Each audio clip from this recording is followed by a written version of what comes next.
Okay, so our very first speaker is Dr. Lizzy Bernthal. She's one of our members, and we call this Connect to Me. It's a slot that all of our members get an opportunity to take, and it's our chance to really get to know them. So that's why we record it, because then if anybody's missed this session, they can go onto the platform and they can see Lizzy's explanation of who she is, what she stands for, what's important to her, what she loves, and also for her to share some of her talent with us as well.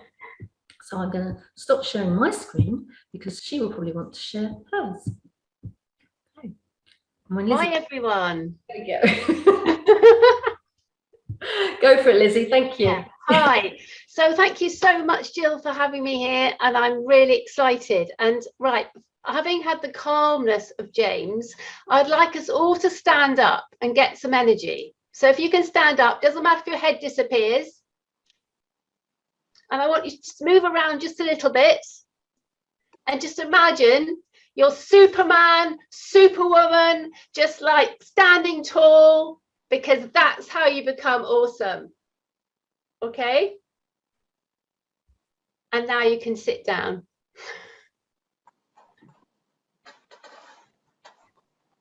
Brilliant. You've got a stand-up desk. So have I. I've got a cardboard box at the moment, but I am getting a stand-up desk. So just to let you know, who am I and why am I here and all this sort of stuff. So after 25 years in the army to Lieutenant Colonel as a nurse and a midwife, I left the army 3 years ago.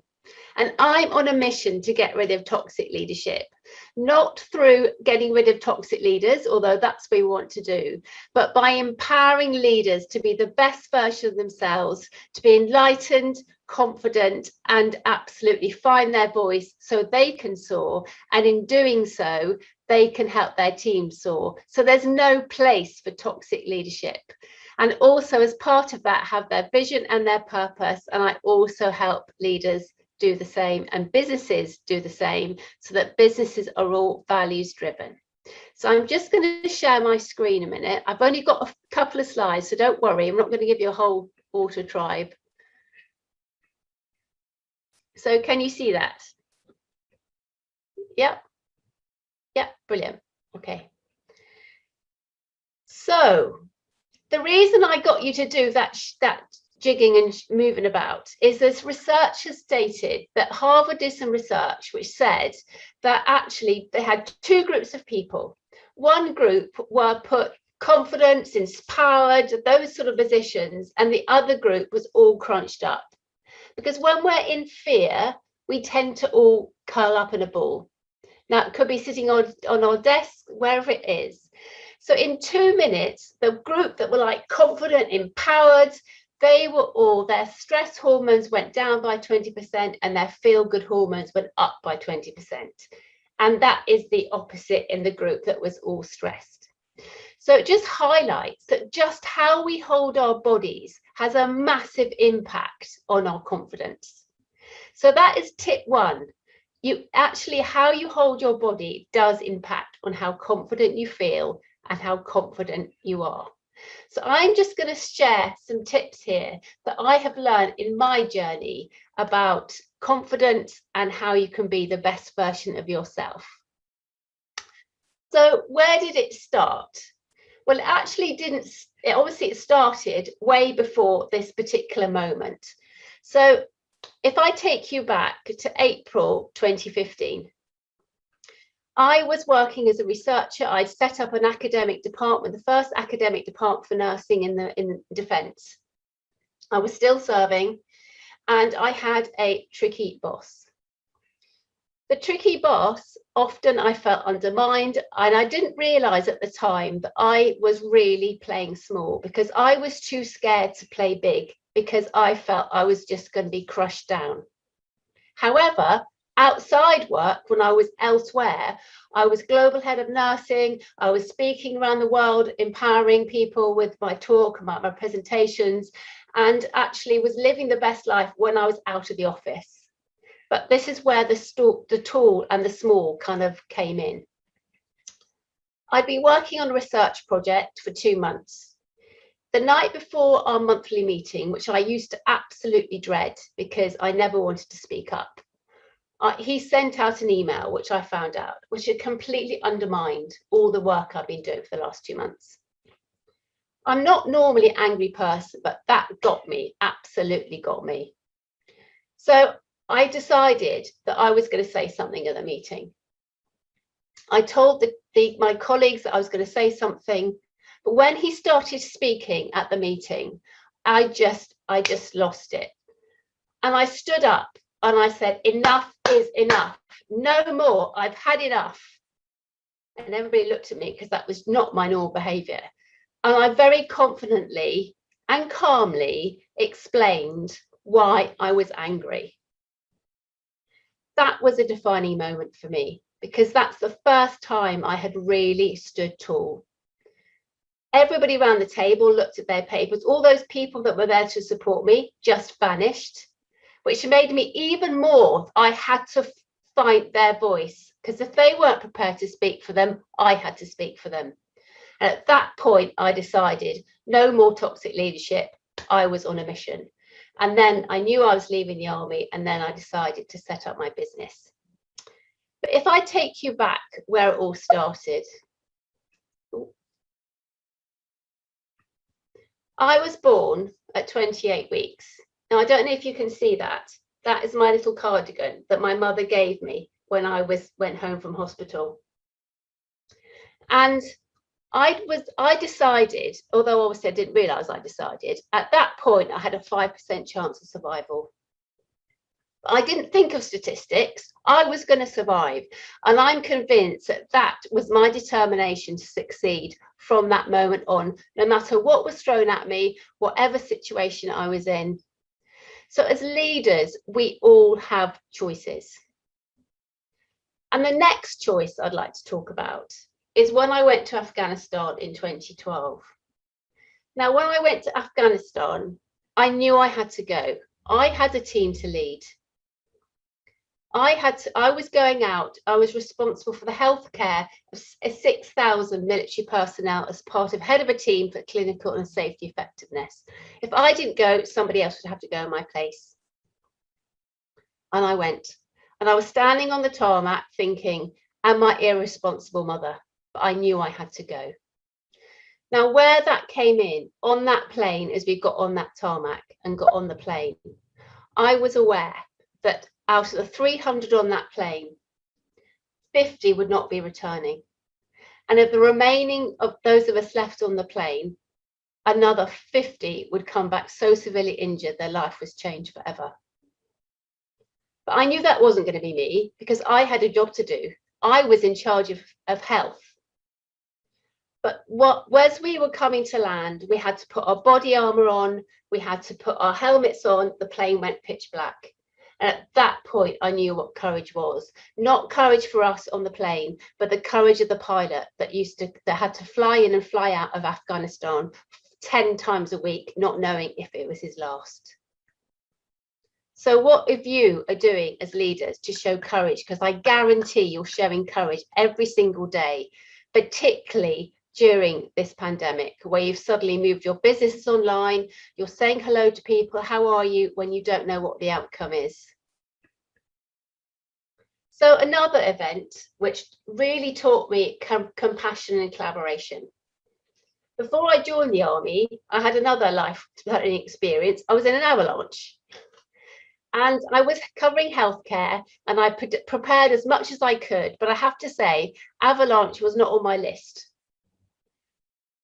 It was a sunny day, and suddenly there was a rumble, and the whole mountainside came shooting down on top of us. And I thought, wow, that's it.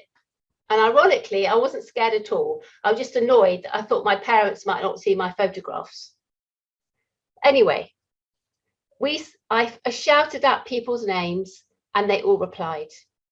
But in that process, one of the porters got severely injured. Now, at the time in Nepal, we were out there on trekking, and the Sherpas, they just saw the porters as just commodities that took our kit. And when I said this guy needs to see urgent medical care, they just said, don't worry, we'll find you another porter, we'll give you a lunch in a minute. And I said, no, This has nothing to do with that. We need to get him medical care. And I had to fight so hard to get him medical care by escorting him to the hospital and making sure he got some treatment. But as part of that, all of us that were going on this trek, we all worked together to support him, to make sure that he got the care he needed. So we've already talked about Collaboration Global and this amazing organization, but you cannot have collaboration without compassion. So it's really important as leaders that we show compassion and we work together.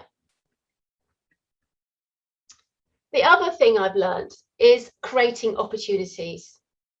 Now, by creating opportunities, we can get rid of those chains that keep us small.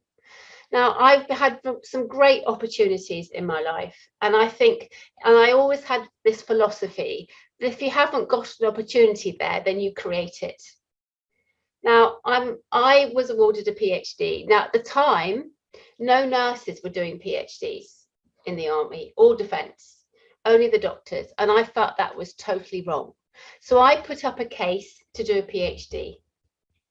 And as part of that, I studied the impact of military life on the family, because I felt that was another group of people that really didn't have a voice. And it was wonderful when I left the army that I'd created a legacy without even realizing it, of nurses were then funded annually for one nurse a year to do a PhD. So what I'm saying here is that actually by creating opportunities, we create them for others. And as leaders, it's so important that we leave a legacy. So what opportunities are you creating for your teams and for yourself, and for showing others what is possible? Because as leaders, if we want to inspire others, we ironically have to inspire ourselves first and then stand tall. And in doing that, we get rid of those chains of holding us back and staying small. Because then if it's part of our purpose, then we have no idea where it's going to lead us. We all need cheerleaders as well. So Collaboration Global, under the awesome leadership of Jill, is an incredible cheerleading organization. Not in terms of like, as in America, my daughter's just gone to Florida, as in terms of like throwing people up in the air, but actually who is fighting your corner? Because as leaders, we should fight the corner of every single member of our team. And as entrepreneurs, we are leaders of ourselves first, so we can lead our clients. So you don't have to be CEO of a global organization to be a leader. As a parent, you're a leader. As a friend, you're a leader.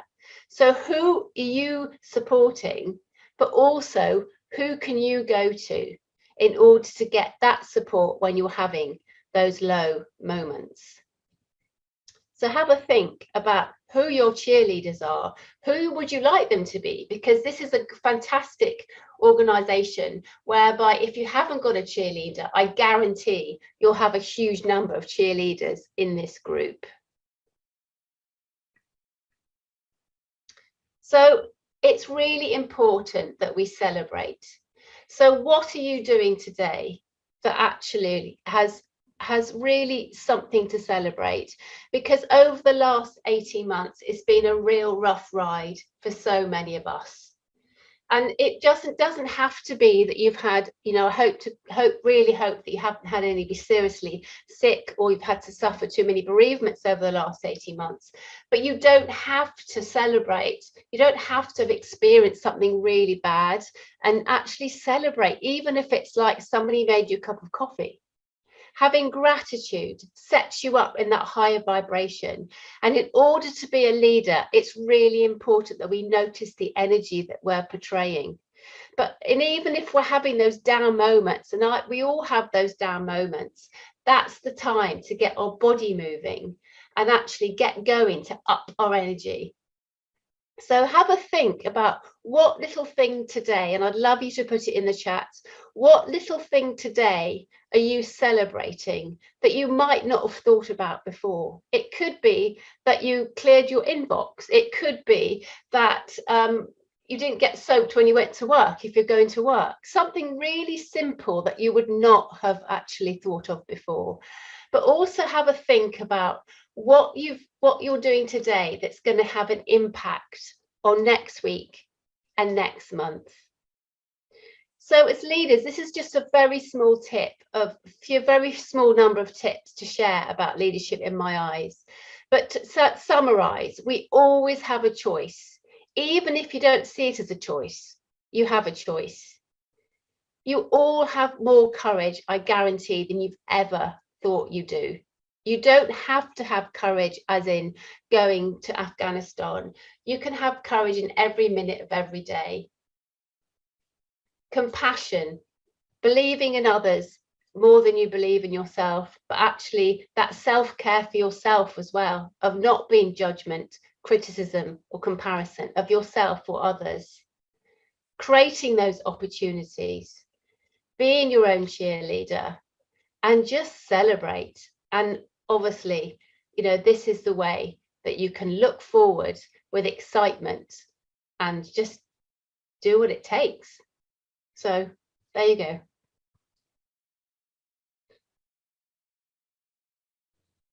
I've stopped sharing my screen. Thank you, darling.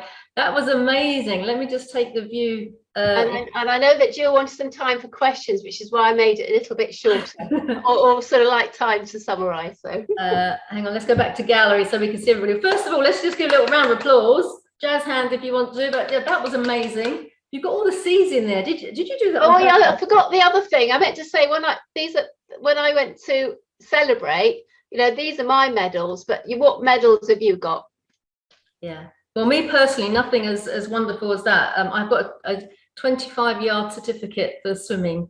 That's about my only, but plus a few other bits along the way. But we have choice, courage, compassion, create opportunity, be your own cheerleader, and celebrate. So fantastic. I mean, would anybody like to either ask Lizzy a quick question? We've got a few minutes to go, 2 or 3 minutes, or just raise your hand if you want to ask a question, or possibly tell her what you're celebrating today. And I'm just writing my book, thanks to Jill. Stand Tall, No Longer Small, and I've got free workshop coming up, and I do group to group and one-to-one coaching. All right, so later on we'll give you those links that Lizzy's just told you about if you're interested in connecting with her, and you can just click on the link and it'll go straight through to all her bits and pieces that she does. That's fantastic. Thank you, Lizzy. Any questions? I'm quickly looking through everybody. Wave at me if you want to ask Lizzy anything. Yes, Leo. Oh, hi, Leo. Welcome back. Good to see you. Hi there. I was thank you very much for the talk, Dr. Lizzy. Was Lizzy, don't worry. Okay. I was interested in when you took that moment to stand up against the more the sort of like negative style of leadership. What were there any sort of like, was that a catalyst? That sounded like a catalyst within yourself. Did you have other people approach you around that time was there a ripple effect, or was there things that, or was it more sort of slowly over time? I just wondered if it was a dramatic thing, like all of a sudden, or like a slow sort of change. Yeah, I think what was interesting, what I didn't go into too much detail because of the time, it was up to that point, I felt inadequate. And what I was doing, I was leading a double life, because when I was outside the office, as I did allude to a little bit, when I was outside the office, I was global head of nursing. I was traveling around the world. I was sort of like the best version of myself, as it were. As soon as I came back to the office, I felt small. I felt intimidated. And I was going through this conflict in my head, thinking, well, which is the real one here? Maybe I'm complete fraud when I'm out there, you know, the whole imposter syndrome stuff, that when I'm on the stage presenting, maybe that's just a fake me, and the real me is a scared really little child. And so and it was interesting. I think it was it was just a kind of a moment that just suddenly came. I thought, right, no more, I've had enough. Before that, I'd been bullied by someone else, actually. And at that point, that's when I found coaching. And this is, I forgot to put that into the discussion, but having a coach really helped me significantly, because before that, I thought it was just me.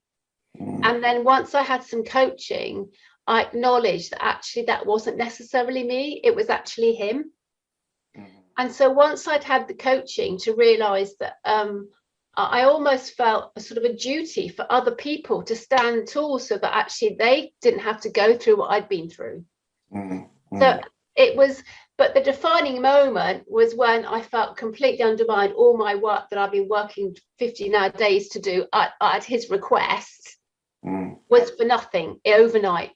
And at that point, I just snapped. And actually, it was interesting. Before that, somebody said to me, there will come a moment when you'll just snap. And I said, no, I can't. It's too scary. I couldn't do that. And that moment came, and it was a defining moment for the rest of my life. Because at that point, I thought, right, enough, no more. I will never let anybody go through what I've been through. And I'm interested as well.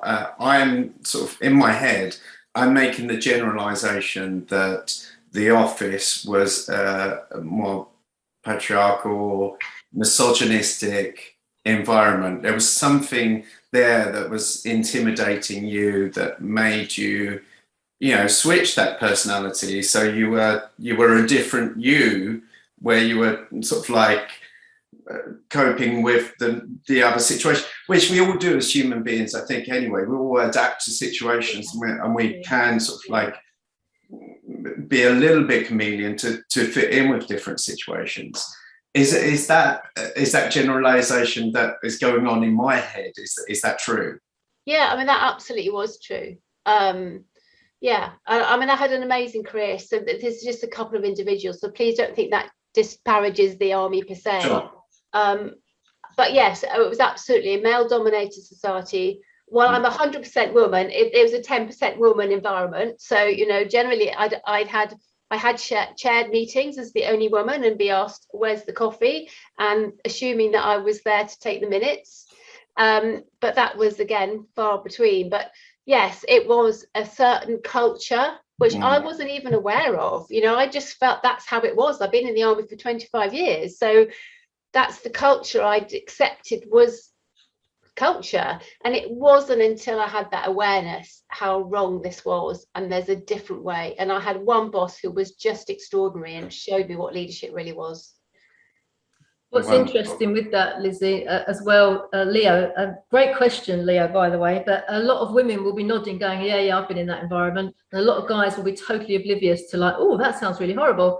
And yet 20 years ago, it's the same conversation with black and white. Until you've been in that position, you don't know what it feels like, gay and straight. Until you've been a gay person having to come out to your parents, you've got no idea. We've got no concept of what it is like to go and have that kind of thing. So what you're saying, to bring it all out, is that everyone can have courage. Everyone can have that, those kind of, cheerleaders behind them. And I'm just reading in the people celebrating their achievements, some lovely things that you can read here later. So Myrna's just done her, I've lost it now, celebrating making the move to join my husband in his business, which has given me time to spend time with my children, says Jo. Celebrating my bachelor degree graduation, great presenting, says Myrna. Well done, Myrna, that's amazing. So yeah, lots of different celebrations. So please, if you've got a celebration you want to put down, so my small celebration is that the puppy that I was puppy sitting, who's not been very well, he's better today. So a few people know that I was worried. I'm a puppy grandparent, and he's okay. So that's a small thing, but that was nothing to do with me. That's just because my daughter looked after him really well. Yeah, did you want to ask a question? I've got your hand up. Yeah, James. Yeah, I just want to say, really great presentation, Lizzy. I knew when I was going to come on here, I was going to learn something from you. But I really like what Leo had to say as well. I thought that was a really good question. But I guess that point, when it snapped for you, was that a point of self-respect that just kicked in for you? Because for me, that's like self-respect in a moment, just coming all you know, at one moment in time, Yeah. you know, and whereas maybe you'd not been doing that, you know. Yeah, Do exactly. you feel that's what happened, or? Absolutely. And what was interesting was I've had, you know, again through coaching, I acknowledged that when I was a child, my parents, I was rewarded for being quiet and staying, you know, just being quiet. And so it was very much stay small, stay quiet, and then then you get rewarded. So it's not until you have these moments you realize those beliefs that you set up as childhood they're like puppet strings. And it's once you've got rid of those, that's when the magic can happen. But yeah, up to that point, I suppose I wasn't responsible. I was absolutely a victim. I'm so grateful for when I was bullied, because I'm grateful for that, because it helped me who I am today. But absolutely, I was a victim. I wasn't responsible. At that moment, I decided, right, I deserve better. I'm going to be responsible. And I stood up. Love it. Love it. Brilliant. Thanks. Perfect way to leave it there. Thank you, Lizzie. That was absolutely amazing.